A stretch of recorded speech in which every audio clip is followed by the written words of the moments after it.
या बीचे तुलसी लगाती हरी आंगनैया बीचे तुलसी लगाती हरी आंगन जे मोरा तुलसी के जलावा पटई है रामा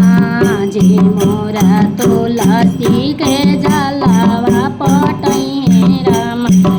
गंगा स्नान घर ही में पई है आंगनैया बीचे तुलसी लगाती हरी आंगनैया बीचे तुलसी लगाती जे मोरा तुलसी के दूधावा पटई है रामा जे मोरा तुलसी के दूधावा पटई है रामा पोता बेटा और पोता सब सुख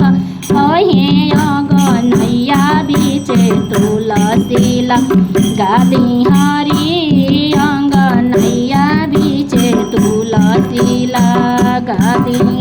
जे मोरा तुलसी के भोगावा लगई है रामा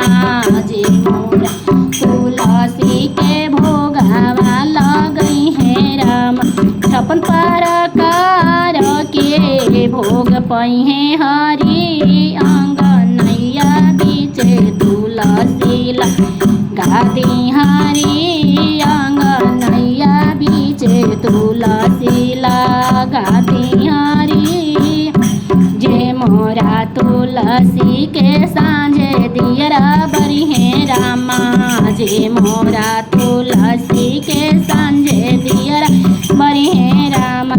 अन धन लक्ष्मी से घर भरी आंगनैया बीचे तुलसी लगाती हरी आंगनैया बीचे तुलसी लगाती हरी आंगनैया बीचे